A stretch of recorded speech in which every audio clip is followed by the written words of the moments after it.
bakit sa tingin mo nag-fail yung drug war ni dating Pangulong Duterte? Well, dalawa ang aking nakikitang dahilan. Una ay mali ang ebidensya, and pangalawa, mali ang kanilang analysis. Kumbaga faulty at flawed ang kanilang thinking. So una muna dun sa analysis, Christian. Ang sabi nila, kaya pagpapatayin ng mga addict ay dahil sila ay mga criminal, right? And dahil sila ay mga criminal, kinakailangan wala ng due process dyan. And kinakailangan patayin na sila agad, it is because you prevent, all right? You prevent them from harming our communities. So parang ang tingin nila, killing drug addicts is an act of national self-preservation. And ang tingin nila, si President Duterte lamang ang tanging may kakayanan na gawin ito, right? Kasi siya ay forceful, siya ay mayroong strong leadership. Kung kaya, suportado ito ng mga supporters niya. Kumbaga, they believe in it, mayroong nilelesen daw ang kanilang fear of crime, and they very much feel protected. So yun yung unang kanilang line of reasoning. And ang sabi ko, ito ay mayroong pagkakamali na hindi natin siya naibubulgar, na hindi natin siya ina-analyze ng maayos, right? And it's so hard to question such reasoning kung wala kang data, right? Kung hindi ka tumatanggap ng o hindi ka kumakalap ng mga tamang ebidensya. So, totoo ba na talagang yung mga addicts ay mga kriminal? Automatic ba yan? So, yun yung very first question. Kasi kung hindi mo buwagin yung ganong kaisipan, maja-justify nga na kinakailangan patayin po sila lahat. So, bilang ako'y researcher Christian, ang una kong ginawa ay gumawa ako ng research sa New Bilibid prisons and 7 other penal prisons and penal farms ng ating bansa. Alright? And I trained yung people sa Receptions and Diagnostic Center dun sa tinatawag kong BRINE tool, yung Bucor Risk and Needs Evaluation tool. At yun ang magiging gagamitin nila sa mga darating na mga araw. Ano yung BRINE tool, Christian? Yung BRINE tool, yan yung tool mo to determine kung ano yung mga criminogenic risk ng mga tao. Criminogenic risk means to say, ito yung characteristics mo na maglalagay sa iyo sa isang lugar na high risk ka sa committing a new crime.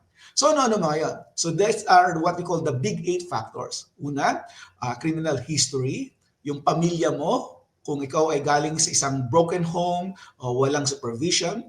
Pangatlo ay yung barkada, kung sino ang mga barkada na lagi mong kasama. And then pang-apat ang yung criminal thinking patterns. Okay lang bang gumamit ng shabu? Okay lang bang gumamit ng gumawa ng krimen kapag ikaw ay nagigimik? Ang tawag natin dyan, criminal thinking patterns. Tapos yung antisocial personality mo, ikaw ba ay makasarili lamang? Ikaw ba ay akin-akin lamang? Okay? Wala kang pagtingin doon sa kabutihan ng iba. And then mayroon din tayong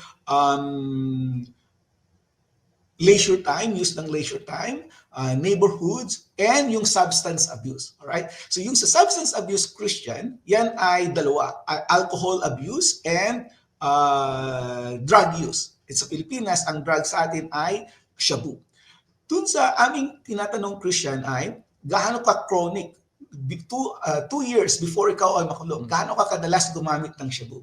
2 years bago ka makulong, gaano ka kadalas uminom ng alak, or yung kadalas nito at least once a week, right? And what you found, Christian, is that drug use is just one of the many characteristics ng mga taong nakukulong, and nakukulong sila ng violent crimes, right? Dun sa data natin, 13%.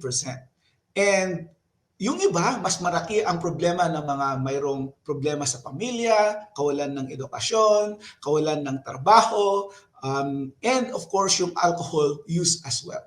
So, ang sabi namin dito is, drug use is just only one of the risk factors sa pagpatay, sa pag-rape, sa pagnanakaw, and other violent crimes. So, kung gano'n, at isa lamang ito, kinakailangan titignan natin siya dun sa kumbaga parang Venn diagram, Christian, na hindi lahat ng mga drug addicts ay pumapatay ng tao. Hindi lahat ng mga drug addicts ay nangre-rape. Hindi lahat ng mga drug addicts ay nakagawa ng robbery or ilang kadumal-dumal na krimen. And in fact, karamihan sa mga prisoners natin ay mayroon pa silang ibang mga comorbidities, right? Walang trabaho and so on and so forth. Kung kaya't ang sabi ko, ito ang dapat makita ng taong bayan. Kasi ngayon, ine-equate na nila na pag addict ka, criminal ka. And based on evidence na nakakalap natin, hindi naman pala ito totoo. And doon pumapasok yung illogical fallacy, yung hasty generalization. Yeah. Dahil ikaw ngayon ay na-stigmatize bilang drug addict at ang sabi ni President Duterte, mayroong 3.1 million addicts sa Pilipinas. I want them all killed tulad ng ginawa ni Hitler sa Jews, right? So, yung buong populasyon ng mga drug users or drug addicts ay candidate for elimination automatically sa ganong paniniwala. At ang pinakamasakit, walang due process, walang kumaga proseso ng pag-aresto, pag-litigate ng court, pag-determine ng guilt or not. Kundi patay ka na agad. So ginawa mo ng investigator, prosecutor, judge, and executioner ang police at all the same time. And take note, Christian, alam natin na may problema sa kapulisan, right? Hindi sila professional, ginagamit nila ang power nila sa maling paraan. Pero yun ang ginawa ni President Duterte. Ginamit niya ang isang bulok, unprofessional na police during the time to impose his drug war. Kaya ano nangyari? Kahit na wala kang kasalanan, kahit hindi ka drug user, nadadamay ka na. Ang dami ng collateral damage. So, para sa akin, Christian, yun ang dalawang dahilan. Maling ebidensya at maling reasoning, kung kaya very destructive, very unproductive ang drug war. At hanggang ngayon, continuous ang problema po natin sa drug addiction. Okay, ang dami kong itatanong Prof. Raymond, no? Pero babasahin ko lang muna itong comment. Ito hindi troll to, pero minsan troll to eh. Si Prof. Shelo Magno, VP School of Economics. So, nag-guess ka na rito sa kanya, napanood ko. Ibigyan ko yan si Shelo. Importante talaga na evidence-based ang policy natin para sigurado tayo magiging successful, hindi sayang ang budget na nilaan at walang nasasayang na buhay. Tama yan. Policy making should be evidence-based para hindi tayo pa-chamba-chamba lang. Tama yan. Pero minsan naisip ko, Prof. Raymond, no? Paano kung talagang yun talaga yung objective ng drug war? They didn't care about the data. Talagang gusto lang gawin ito because they thought this was popular. They were looking at it from a different lens dahil this was activating some inner desire or gigil on the part of the electorate. At ito yung fire up nila eh. Diba? Even if evidence suggested otherwise. Diba? Mayroon tayong termino na ginagamit dyan sa criminology and criminal justice, Christian. Ang tawag namin dyan is penal populism. Penal populism na ang gagawin mo is magkikreate ka ng fear of crime.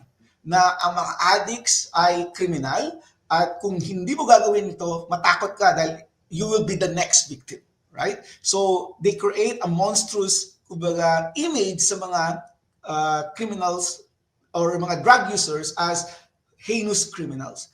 And it gets their base fired up and they get elected in office. Kung kaya yan ang problema namin sa criminal justice system na kahit anong sabihin namin na death penalty doesn't work, right? All research do suggest that death penalty is not a deterrence. It's still very much popular kasi nga mayroong base na they are calling for flesh and blood. Hindi evidence-based, kundi more on raw emotions and more on fear of crime. And asla mayroong fear of crime, mayroong paniniwala na hindi ka secure, yun lang ang kanilang idadrum up. Kung kaya sa isang population na 1 million, kahit isa lang ang nakagawa ng krimen dyan, i-blow out nila ng proportions. Right? And titignan nila kung ano yung mga characteristics ng mga tao nito, especially drug use, at yun ang sisisihin nila. Yung pagiging drug addict niya, kaya nagawa niya ang ganyang krimen, kung kaya lahat ng mga drug addicts ay dapat pagpapatayin. Even if alam natin yung tao na yon, maaari ring alcoholic, maaari ring unemployed, maaari ring walang pamilya na sumusuporta sa kanya. Ibig sabihin, ang dami niyang dahilan kung bakit nakagawa siya ng krimen. Kasi nga, Okay. crime is multifaceted. Pero sa mga penal populists, wala silang kanilang iniisip kundi yung fear na maaring maging biktima ka and kinakailangan tulungan mo or iboto mo yung mga politiko na nag-advocate ng harsh and extreme penalties. Yun nga, pero that's the basic essence of populism, di ba? They have to create an enemy, really or imagined, blow it out of proportion and rally people behind it for his That's personal correct. benefit. And that's precisely what happened dito with Duterte.